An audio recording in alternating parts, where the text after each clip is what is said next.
नमस्ते दोस्तों, welcome back to the mathematics series for data science. तो पिछली क्लास में हमने लीनियर इंडिपेंडेंस को समझा था, जिसमें हमने समझा था कि जो भी हमारे पास वेक्टर्स हैं क्या वो लीनियरली डिपेंडेंट हैं या फिर इंडिपेंडेंट हैं। अब लीनियर इंडिपेंडेंट क्या थे कि जो एक वेक्टर जो था वो दूसरे पे डिपेंडेंट था। जैसे मेरे पास एक वेक्टर है 1 और 2 और दूसरा है 2 और 6, 2 और 4। तो जो दूसरा वेक्टर है वो पहले वेक्टर का ही क्या है, 2 टाइम्स है, उसी पे ही क्या है, डिपेंडेंट है। लेकिन लीनियर इंडिपेंडेंट क्या होते हैं, जो दोनों के होते हैं डिफरेंट डायरेक्शन में होते हैं, उनका मैग्नीट्यूड भी क्या होता है, डिफरेंट। लेकिन डिपेंडेंट क्या क्या होता है, सेम डायरेक्शन सेम मैग्नीट्यूड। अब बात करते हैं कि अगर मैं किसी दो वेक्टर को क्या फिर किसी भी वेक्टर को ऐड करके एक नया वेक्टर बना सकता हूं या नहीं बना सकता, बिल्कुल बना सकता हूं। और इसी चीज को हम कहते हैं लीनियर कॉम्बिनेशन। मींस अगर मैं किसी भी दो वेक्टर को मल्टीप्लाई करूं और बाद में उनको ऐड कर दूं, तो मैं एक नया वेक्टर क्रिएट कर पा रहा हूं या नहीं कर पा रहा हूं, इस कॉम्बिनेशन को कहते हैं लीनियर कॉम्बिनेशन। आज की वीडियो में हम लीनियर कॉम्बिनेशन को बिल्कुल बेसिक से समझेंगे और साथ में उसको मैथमेटिकली इंप्लीमेंट भी करेंगे और एआई में उसका रोल भी समझेंगे। तो बिना किसी देरी के शुरू करते हैं। तो दोस्तों देखो, मेरे पास एक v1 वेक्टर है जिसमें वैल्यू स्टोर है 1 और 0, और एक v2 वेक्टर है जिसमें मेरे पास है 0 और 1। तो अगर मैं इन दोनों का एडिशन करता हूं, v1 प्लस v2, तो क्या आंसर आएगा, 1 0 प्लस 0 1। तो आंसर क्या आ जाएगा, 1 प्लस 0 1, 0 प्लस 1 1। तो इसमें क्या हुआ दोस्तों, जब मैंने दो वेक्टर्स को आपस में ऐड किया तो मेरे पास क्या क्रिएट हो गया है, एक नया वेक्टर।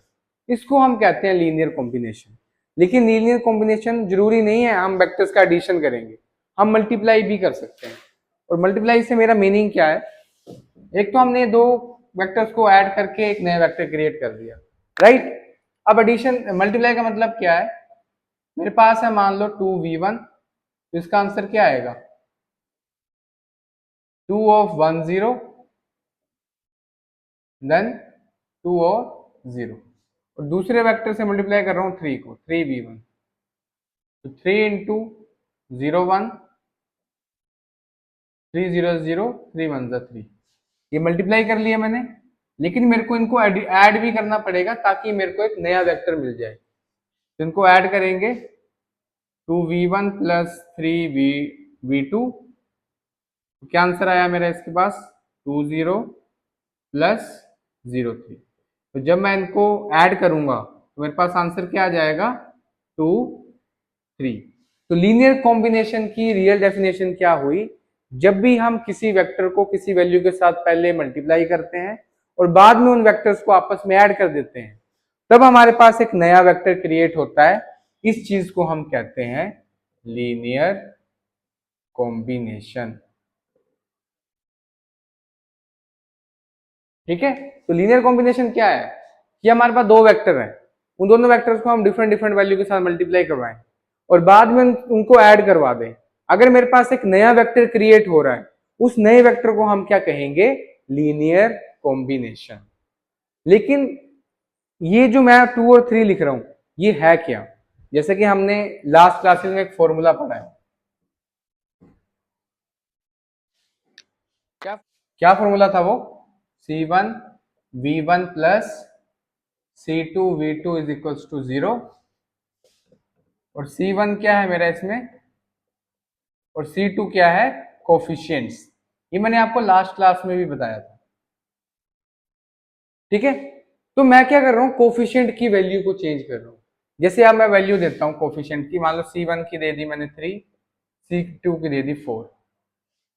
तो 3 इंटू वैक्टर लेते हैं 1 2 प्लस 4 इंटू 3 4। तो इसका आंसर क्या आएगा, 3 6 प्लस 12 16।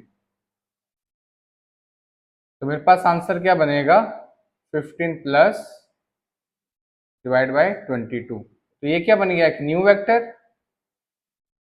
तो अब लीनियर कॉम्बिनेशन कंप्लीटली हुआ क्या, क्या हुआ, 3v1 plus 4v2 is equals to 15 by 22, which is known as linear combination. इस चीज को हम कहते हैं लीनियर कॉम्बिनेशन, जिसमें हम कोफिशिएंट की वैल्यूज को चेंज करते हैं, अपने वेक्टर के साथ पहले मल्टीप्लाई करवाते हैं, फिर ऐड करवाते हैं, और जो वेक्टर हमारे पास आता है उस वेक्टर को हम क्या कहते हैं, लीनियर कॉम्बिनेशन। अब इसमें एक और बात है, एक और बात क्या है कि क्या दो वेक्टर का सिर्फ एक ही लीनियर कॉम्बिनेशन हो सकता है? नहीं, उसके मल्टीपल कॉम्बिनेशन हो सकते हैं। जैसे एक ये हो गया, एक हमने क्या किया, C1 V1 की वैल्यू 1,1 दे दी, तो 1/2 और 1 2 प्लस 3 4, इसका कॉम्बिनेशन क्या आया 6। अब मैंने दे दी 1 2, तो 1 2 में यही आएगा, 2 में 6 हो जाएगा, 4 2 8, इसका आंसर क्या आ जाएगा 7/10। अब मैंने दे दी 2,5,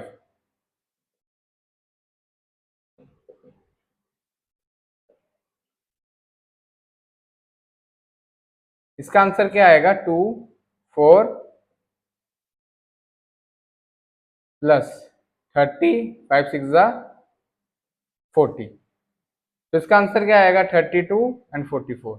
तो देखो मेरे पास क्या हो रहा है, different kinds of linear combination creates हो रहे हैं, बस मैं क्या चेंज कर रहा हूं, अपने कोफिशिएंट की वैल्यूज को। इस तरह से हम डिफरेंट डिफरेंट तरह के लीनियर कॉम्बिनेशन क्रिएट कर सकते हैं by changing the values of coefficient. अब इसको पाइथन में कैसे इंप्लीमेंट करना है, बहुत सिंपल है। तो जैसा कि जानते हो हम किस लाइब्रेरी को यूज कर रहे हैं अभी, numpy को। import numpy as np, तो मैं वेक्टर v1 ले लेता हूं, np डॉट एरे, वेक्टर किसमें होता है, 1 डायमेंशन में, 1,2 ले लिया, v2 वेक्टर ले लिया 3,4, देन कोफिशिएंट ले लिया, C1 में ले लिया 2, C2 में ले लिया 3, तो न्यू वेक्टर क्या बनेगा, C1 multiply by V1 plus C2 multiply by V2। तो इसको आपने प्रिंट करवाना है डायरेक्ट, प्रिंट न्यू, लेकिन अब अगर हम इसको परफॉर्म करके देखें तो 2 4 प्लस 3 3 9 और 3 12, तो इसका आंसर क्या आएगा 11/16। इसको हम कहते हैं performing linear combination in Python. दोस्तों लीनियर कॉम्बिनेशन में ना एक और वर्ड आता है स्पैन। अब ये स्पैन होता क्या है, आपने HTML में भी सुना होगा स्पैन वर्ड, लेकिन स्पैन वर्ड इसमें क्या होता है, जितने भी कॉम्बिनेशंस हम दो वेक्टर्स में कोफिशिएंट को चेंज करके बना सकते हैं उसको हम स्पैन कहते हैं। मतलब number of combinations, collection of number of combinations in linear combination is known as span। मतलब जितने भी कॉम्बिनेशंस हो उन सबके कलेक्शन स्पैन कहलाता है। जैसे हमने डिफरेंट डिफरेंट कॉम्बिनेशन बनाए ना, जैसे 1 2 मान लो, 4 6 मान लो, 8 10 मान लो, तो ये सारे क्या थे, कलेक्शन ऑफ कॉम्बिनेशन, उस चीज को हम स्पैन कहते हैं। ठीक है, इसको किस फॉर्म में लिया जाता है, 2D प्लेन में। ये हमें बताता है कि हमारे पास नंबर ऑफ कॉम्बिनेशंस कितने हैं और डायरेक्शन क्या है, उस चीज को हम स्पैन कहते हैं। अब बात करते हैं AI में लीनियर कॉम्बिनेशन का क्या यूज किया जाता है। अब देखो हमारा फॉर्मूला क्या था, C1 V1 plus C2 V2 is equals to 0। लेकिन अगर हम टेक्निकली बात करते हैं तो इसको हम लेंगे W1 V1 plus W2 V2 is equal to 0। अब ये W क्या है, वेट। वेट मतलब एक मैग्नीट्यूड, मतलब हम जब मैग्नीट्यूड से किसी भी वेक्टर को मल्टीप्लाई कर रहे हैं और बाद में उनको ऐड करके जो हमारे पास आंसर आ रहा है उसको लीनियर कॉम्बिनेशन कहते हैं। तो AI में इसका क्या रोल है, किसी भी फीचर के कितने कॉम्बिनेशन हो सकते हैं, वो कितनी फॉर्म ऑफ डेटा में चेंज हो सकता है, उसकी इंफॉर्मेशन लेना बाय यूजिंग लीनियर कॉम्बिनेशन, उसका हम यूज करते हैं इस फॉर्म में, वेट्स की फॉर्म में। जैसे आने वाले लेक्चर में हम वेट और वाइसिस को भी पढ़ेंगे कि वेट और बेसिस क्या होती है।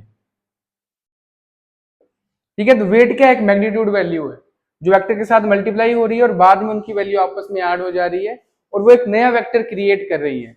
उसको हम कहते हैं लीनियर कॉम्बिनेशन, और जो वैल्यू यूज हो रही है उसको हम कहते हैं वेट। तो एआई में फीचर एक्सट्रैक्शंस के लिए और फीचर के कॉम्बिनेशंस निकालने के लिए हम लीनियर कॉम्बिनेशन का यूज करते हैं। तो आज की वीडियो में बस इतना ही। मिलते हैं आपसे अगली वीडियो में, जहां पर हम समझेंगे बेसिस ऑफ वेक्टर, कि वेक्टर का बेसिस क्या है, राइट।